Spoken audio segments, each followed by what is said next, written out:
You're listening to the AFTERBUZZ TV network, now the largest new media platform on the web, and your #1 source for after-show entertainment.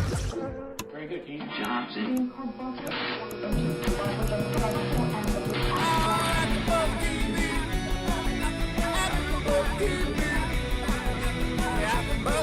From the AFTERBUZZ Studios in Los Angeles, California, presented by Maria Menounos and Bing.com, and streaming live thanks to Akamai Technologies, it's AFTERBUZZ TV's Californication After Show. We'll break down tonight's episode and get you all the latest news and gossip. If you'd like to buzz in on tonight's show, you can buzz us at 424-256-1729. That's 424-256-1729. And now, another post-game wrap-up show for your favorite TV show. It's AFTERBUZZ TV's Californication After Show. Welcome, everybody. Yes, there we have it. Hi, everyone. Bing is for doing, and I am here doing another AFTERBUZZ TV After Show for Californication Season 5, Episode 9.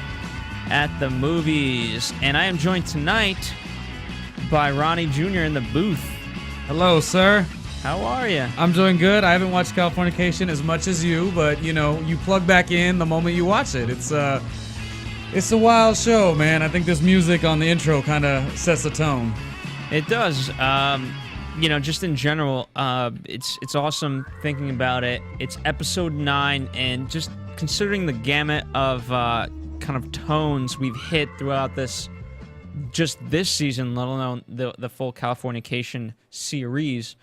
It's really been amazing. And before I get into the serious stuff of Hank and the job, and as the title is aptly named, At the Movies, I do want to talk about Runkle and the babysitter real quick, because mainly because it'll serve a lot of stuff later on down the line, as we see in the previews for the next 3 episodes. You know, he's really developing a friendship and bond with her. Yeah, I mean, one can consider it just sexual favors. You know, she's getting the payoff that she's getting advice from him, or, you know, job offers, whatever it may be, and he's, in exchange for that, getting sex. But obviously, in Runkle's eyes, there's a love there, and I think for me, he believes that is transpiring to her, which, you know, if that's true, great, but I don't think that is happening on her end. And unfortunately, Runkle is really gullible, as we find out later on with Tyler and things like that. He's always willing to go to that extra level for a promise of something. And so you think has no feelings, but he's definitely catching feelings for her.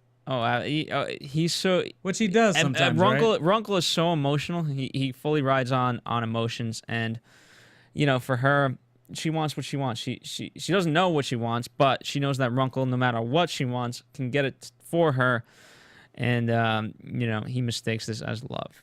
Oh, I hate when the good guy finishes last, but he kind of... Runkle's not the good guy, though. Well, Ronnie, for those of you listening, Naive? I don't know. No, Runkle's just, as he said it, he's the corrupt agent, which he really is, which segues nicely into the idea, which was started last week, that Runkle wants to represent Tyler.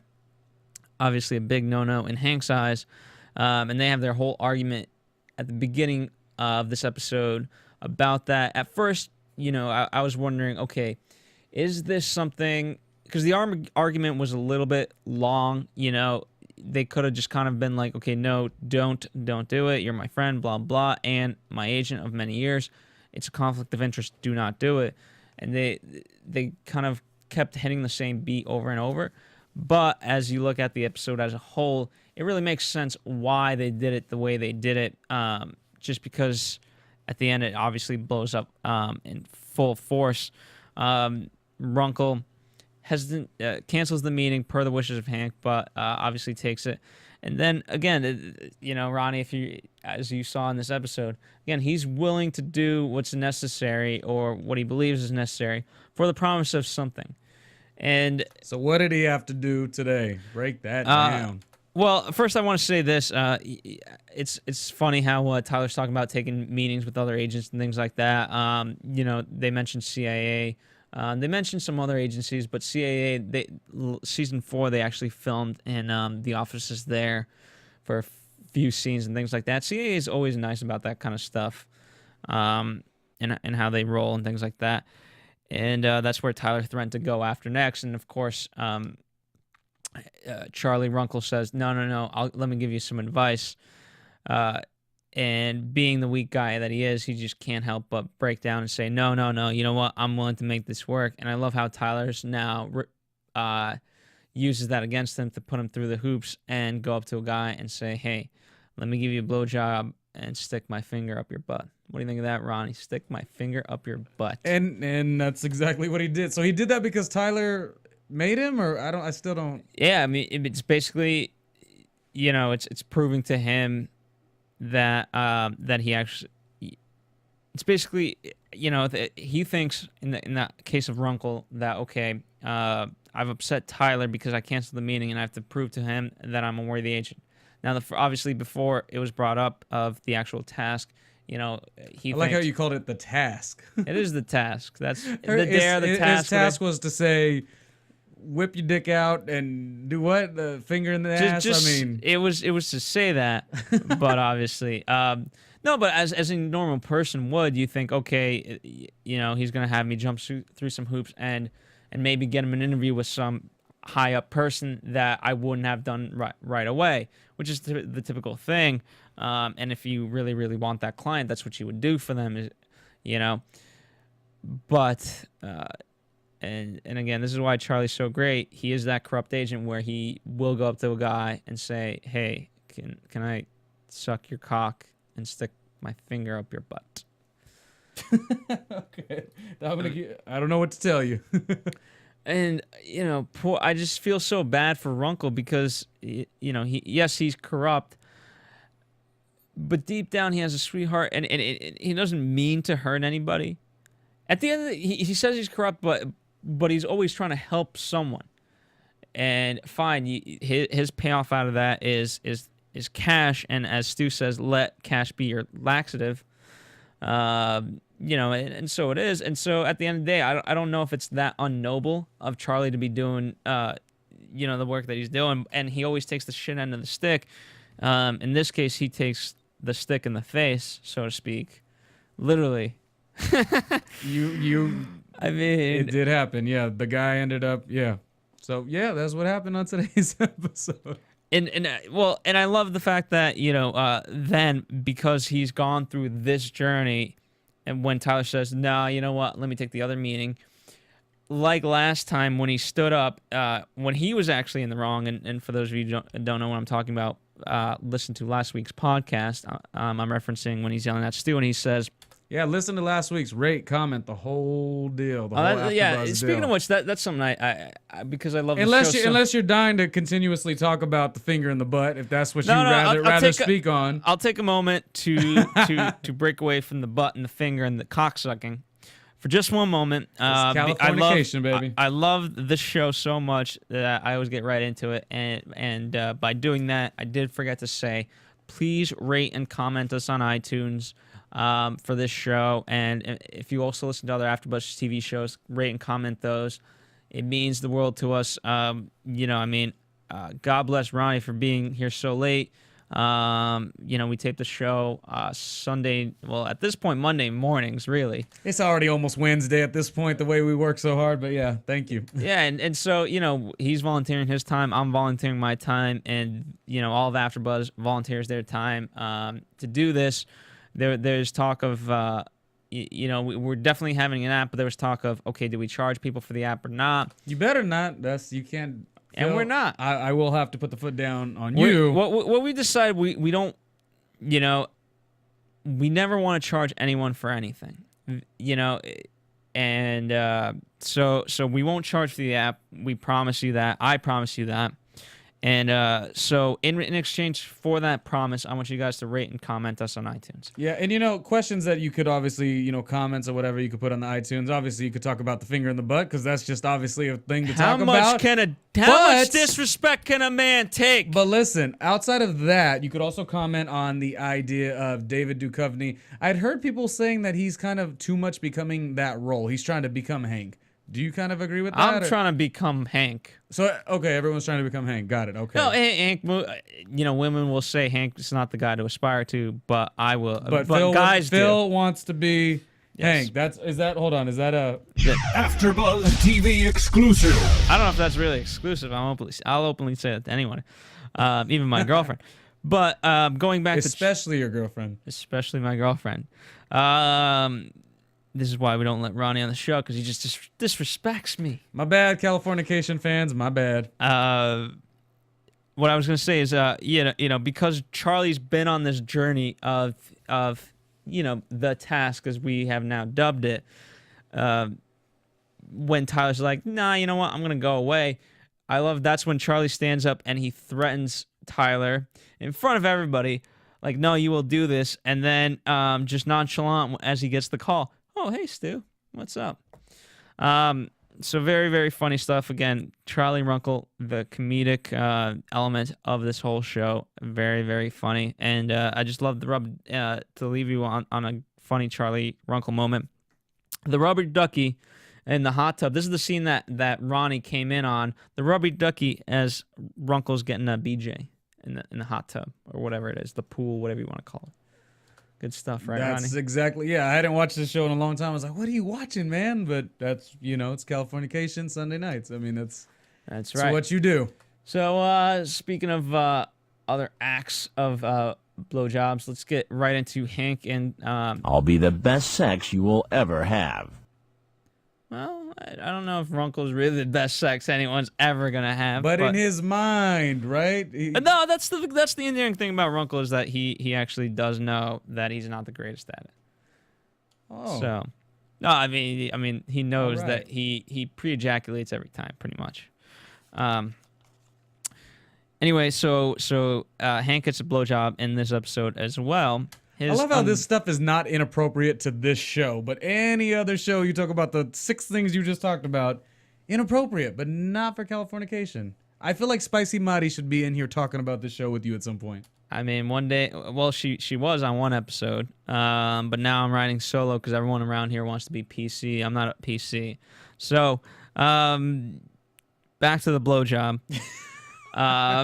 The circumstances under which Hank gets his is obviously different. And, what I teased and, during predictions about this episode was I like the idea that now we're at the movies.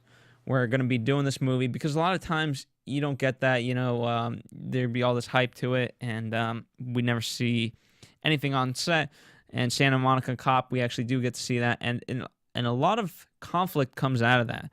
Hank has to. There's problems with Hank and Stu. There's problems with Hank and Samurai, and then there's obviously problems with Hank and the director. But he's he's more there for comedy rather than anything. I mean, he'll be gone in an episode or two, whatever.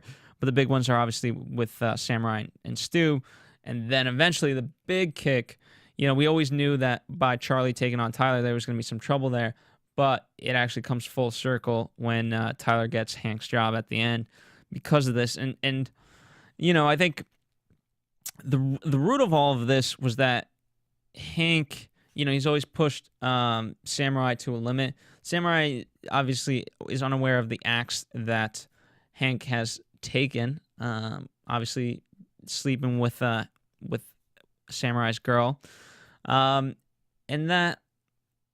Wow, it's all now silent. Before I got the hum of the engineer, but now it's all high. It's I'm a different listening. vibe. I'm doing research, for Fair the enough. news. I got some news for you, brother. Don't worry about that. Hey, take me there. Tell me about the story. Go. No, but in terms of Samurai and Hank, obviously he's been Samurai's always turned the blind eye to a lot of Hank's pranks, things like that, and as Samurai brings up, like, hey, I fired this guy because you're my boy. And while Hank respects that, Samurai also has to save face, and as much as it pains him, we first see him being hung off the ledge, and that wasn't enough. So then he has to get punched in the stomach. And you think that's enough, because that was a direct blow by Samurai. And obviously that isn't enough. Then the next progression is when the actress says to Hank, it looks better if you took advantage of me. This is at the part when she slaps him. And the ultimate diss is that Samurai has now finally fired Hank, and who gets the job but Tyler. And weird sense of irony in a number of ways, because everyone wants the movie to be better. The director is breaking down, and who else can actually make this movie better but Hank? He, as the actress tells him, look at what we did in 15 minutes for my scene. Imagine what we can do for the whole movie. And I think that's very plausible, to no doubt. As we always know, Hank's not always about doing that, but then I think that does appeal to him, and if he could, he would spend that time to make it better, if given the opportunity. But in some sense, I also like the little details because, as they say, this is the tentpole movie, Santa Monica Cop, the big one. And I like Stu is the producer on it, and as he's saying, Samurai, the studio really needs you to be likable, and doing what you're doing is unlikable, and you kind of hear these terms all the time, and so unfortunately, a lot of people will tell you that a script is not good just because the studio wants it a certain way, and they're basically harboring on the safe side rather than going, kind of allowing Hank to be a true writer and go to those areas where it's not, quote, likable or whatever, but you do make it a better movie. If you take a look at all of the Oscar nominations this year, they in themselves, are not considered safe movies. Certainly, our Artist wasn't, but look at it, it won. And I like the little snippet also of Sorkin passed on it, but he's a fan. That's of course Aaron Sorkin, who wrote Social Network, among many, many other projects. What do you like about that? You like that because it gives validity in the project, or what? It does, what I mean? It's these little quick insights into the Hollywood lifestyle. It gets you more into the mindset of Californication. And again, there's a process as you come to LA, and I don't know what it's like if you're not in the entertainment industry, but certainly within the entertainment industry, and correct me if I'm wrong, Ronnie, because you yourself have actually grown up here, on the other side of the camera. Well, on the other side of the camera, and now you're in the entertainment industry, and so there is a Californication process of, when you move out here and you are in the entertainment industry, kind of much like what Hank Moody's gone through. So, but is that in general for everybody? Where's he from originally? New York and stuff like that. Yeah, I mean, that's where his quote heart is, but at this point, I don't believe it. So what's the question about the process? The process is it just the entertainment industry where it's this process of Californication, and I mean, I guess you could call it deterioration of soul or whatever. I don't know. That's the negative connotation for it, but just Californication, for better or for worse, is that process for all people that come here, or is it strictly just for the entertainment industry? I mean, who knows how plugged in I am to that entertainment industry aspect, but I'm going to tell you, when I hear people say, and I'm not repping LA 100%, by the way, I love the East Coast. Like, you East Coast people, you guys are great. But for me, growing up in Los Angeles, there is a real legitimate Southern California vibe, a nice person or whatever, like a normal SoCal person. And then there's all this junk that you guys only get to experience because you guys come from other towns. And where are you going to go live? You're not going to go live in Gardena. You're not going to go live in, San Pedro. You're not going to go live in parts of Orange County, maybe. But you know what I mean? There's very normal cities. Very, very, very, just as you would get in New York. You'd be in Manhattan or whatever doing your thing. But you could go different, spots in Long Island. And I'm sure you get some cool spots in Brooklyn too. You know what I mean? So I don't think it's all Californication by any means. There's normal spots. Yeah, fair enough. Why you laugh? I could talk about that forever because it's it's one of those things. Oh, I believe it. But obviously, with success comes a sacrifice, and many people say that you lose something of yourself during that sacrifice. I don't know if I believe it or not, but like the sacrifice in coming to LA. Yeah. Yeah, dude, like I said, it was always hard for me to actually make that push because my hometown is right here. So, but when did I get to do that Californication experience? Maybe it's right now. Maybe I'm going through it these days. I think I am actually. Maybe Ronnie's going to blowjob in the booth. That's what's absolutely happening. Let's see. The irony out of all of this is that obviously Tyler takes the job. And Hank isn't actually that mad. He's more mad at Runkle, who got him the job. And, as he says, you're fired as a friend and you're fired as an agent. But the ultimate irony is that this act brings him and Becca closer, which, Becca's been kind of wanting and things like that, as she finds out because of Hank. Tyler got the job, and obviously he laughs about it because he knows the circumstances. He helped him because he's got fired and sucked at it.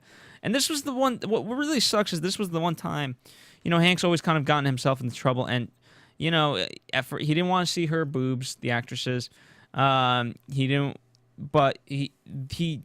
got into this mess a little less willingly than he usually does. He's a lot more conscious of the stuff and the consequences as he's doing it. This one, he had no idea this would perspire out of it.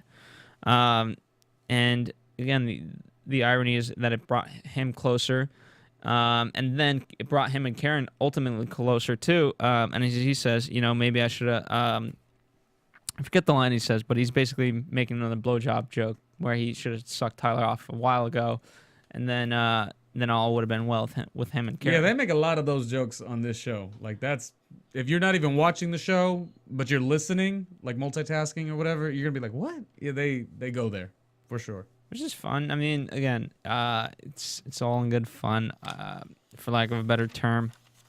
But that's pretty much it for this episode. Again, very, very good episode. I did want to ask you, if you're done with the wrap up, what about the actor who plays Charlie? Because AFTERBUZZ, we've interviewed him at one of the events, right? Did you get to speak with him yourself also? I got to meet him after the fact. That Ronnie's referencing to an interview that we did at the Emmys Style Lounge gifting suite, and we got to interview him for our Emmys special edition show, and he talked about this season in particular and things like that. And at the time, he kind of gave away some spoilers, but at this point, we obviously have seen them, so they're past tense for us. But it's interesting because he is very much like a normal guy and things like that. Him and David are they're friends, but they're not to say that they're not as close as they are on the show, but they're just kind of at an age where they kind of want to go to set, do their thing, and then leave, to their families or friends or whatever it may be. Now that they've, and I think I equate it to they've achieved a certain level of success. They've grinded out those years that they needed to, and now they can kind of relax a little bit. It's like a job for them right now. They've done it. They've done it 5 years. Right? Five yeah, seasons. I mean, they have the luxury of being able to just focus on this show. Whereas in the past, you would have done this, then you would have done a lot of other stuff. You would have been doing so many things all at once. And now they have the luxury. They're doing multiple projects, but they don't need to do it all at once. They can kind of take a breather. Yeah. No, I agree. But anyway, so again, I think what I really, really love about this episode, how everything sort of ties in together. Obviously I knew a point of contention was Runkle and Tyler and him being signed and all that, but I did not know it would come back in this way. And when it does, it's obviously very, very great that this happens. So with that, why don't we take a quick commercial break? We'll come back with news and gossip for this week, and then we'll do predictions for the next 3 episodes, I guess, because we didn't get a specific one for next week. AFTERBUZZ TV. Hi, I was once like you, a lazy, angry loner whose only joy was watching TV and surfing the net. And, like you, after I'd see one of my favorite TV shows, I'd be so excited and have so many questions that I'd actually have to talk to my douchebag coworkers about it at the water cooler. Then I discovered AfterBuzzTV.com. AfterBuzz TV produces after-show webcasts and podcasts for TV series of all kinds, like post-game wrap-up shows for all your favorite TV shows. AfterBuzz TV hosts are industry insiders who break down episodes of shows, take calls from fans, and interview cast and crew from each series, with over 60 different after shows, from Boardwalk Empire to American Idol to Vampire Diaries to Real Housewives, and more. Now, after a night of TV, I can ignore my stupid coworkers, who I hate, and go straight to my desk and watch or listen to all my favorite AfterBuzz TV after shows, and have all the TV fan interaction I need. Thank you, AfterBuzz TV. AfterBuzz TV. What do you want to buzz about? AfterBuzz TV News.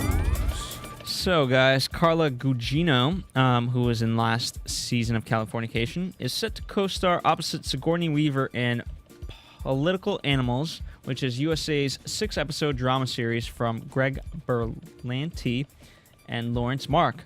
It premieres this summer. It is a fictional look at a former first family that exposes a dynasty weakened by political ambition, lust, and greed.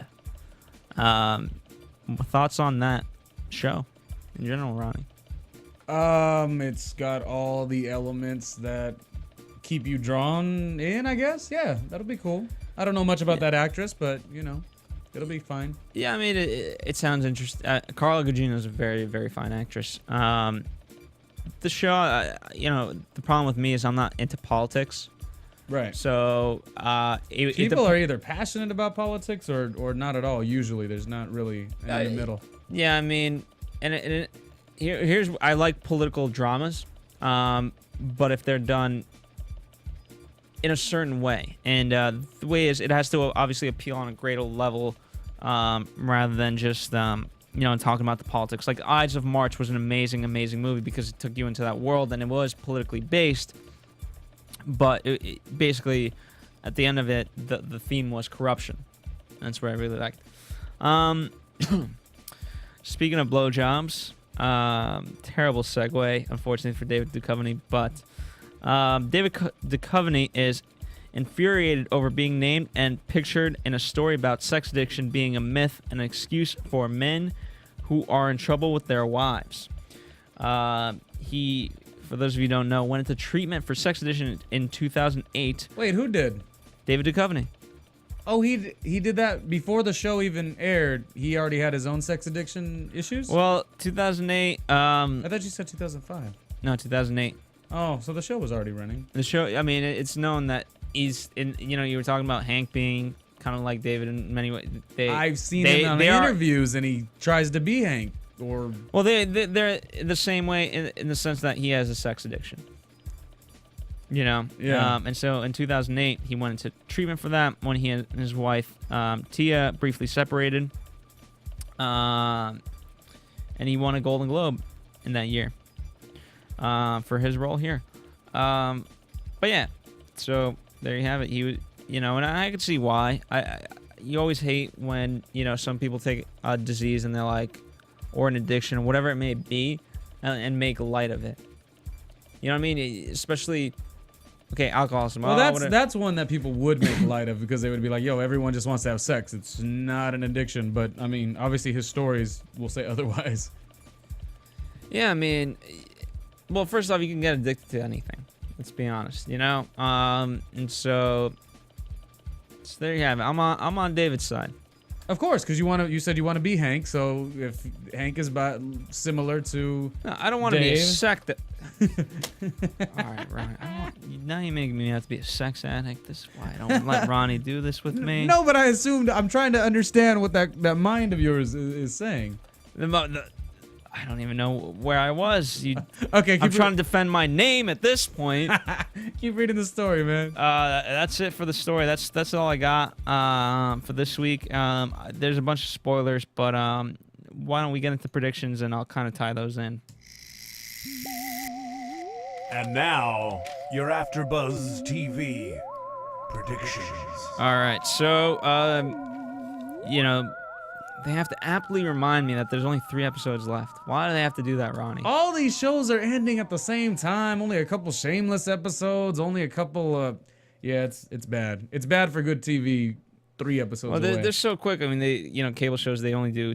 They eight either do episodes? 10. They either do 10, 12, or 13. No, but they do 8 also. Some of them for the pilot season. No. Eastbound or Down 8. I know that's off topic, but they're only doing 8. All right. Well, Eastbound and Down is doing way more and more. So I think the Eastbound is down doing 13. So just get your facts So straight. you're saying I'm wrong? Yes, I'm saying you're wrong. So Hank gets a new agent. Obviously, Charlie is very upset. So much so that he jumps into the pool and basically starts weeping. Hank has thoughts of going back to New York, which, we knew it would have to come up eventually, and it is. And then, oh my God, so much happens. First, Hank and Tyler are going to fight. Then Samurai and Hank get a fight. And then Tyler steps in, and Hank steps in against Samurai. And, oh my Lord, Ronnie. Like, literally, I'm still researching the other show, but go ahead. Tell me. Well, you literally get it. You know you're going to have to hit these beats, and, you never think of Californication as an action show, because it's kind of more subtle in its cleverness, and hopefully that's what I bring out in these podcasts. But their teaser for that was really, really action-packed, and so I'm excited to see all of it. Again, I can't know the full progression of how it will happen in the next 3 episodes. It appears that someone's almost even going to get shot. Maybe Runkle takes a bullet for Hank, but who knows? I hate that in predictions we always assume someone's gonna die. Like that's like the only way the show would get good. And half of these shows don't even need that. No, Runkle's not gonna die. By the way, you can't. He's not. He's gonna end up, if anything, out of sheer comedy, horribly, horribly wounded, and in the hospital. But he'll be at the end of the day, he'll be fine. I mean, unless you have some predictions, I think that about wraps it up, Ronnie. No, we're all good. Thank you, man. Good job over there. All right, well, thank you guys for listening. You were wrong about the 8-episode thing, but still, good job on Californication stuff. All right. Thank you, Ron. Thank you, Ron. To hear more of Ronnie's banter, you can tune in to our Please Shameless don't. After Show, which, if you're a fan of Showtime, please support them by supporting us with their with our Shameless AfterBuzz TV After Show. Support everything we do. Let's see. Of course, rate us and comment on iTunes. It literally takes about 15 seconds. If you happen to be listening to our podcast and don't know how to rate and comment because you're not technically savvy, or send smart. us an email. And if people are smart, I'll give them that. But maybe you don't know. Maybe you're too embarrassed to ask. Email us at info@AfterBuzzTV. We'll get you hooked up. Oh, and Maria Menounos next Monday, March 19th, begins Dancing with the Stars on ABC. Yes, indeed. And you gotta show support for that. If you don't, basically, the longer she's on that show, the more we're in business. Oh, and if we're not in business, we're fired like Hank Moody. And then some. I'm gonna go ahead and say it. Some cunt like Ronnie who doesn't even know the show is gonna step in. Your mic is off. That's the end of the AfterBuzz show for Californication. Support Maria, support Ronnie, and maybe support Phil. We out of here. Later. From Bing.com, executive producers Maria Menounos, Kevin Undergaro, Phil Svitek, and the entire AfterBuzz TV staff, we would like to thank you for listening to the AfterBuzz TV network. To watch or listen to other after shows and post comments or questions, be sure to visit AfterBuzzTV.com. I'm Sir Richard Wentworth, and this has been a presentation of AfterBuzz TV. Yeah, I got nothing but love for Ronnie, guys. So if you guys really think that we're fighting, we're not. Just buzz you later. The views expressed herein are those of the hosts only and do not necessarily reflect the views of AfterBuzz TV or its owners or principals.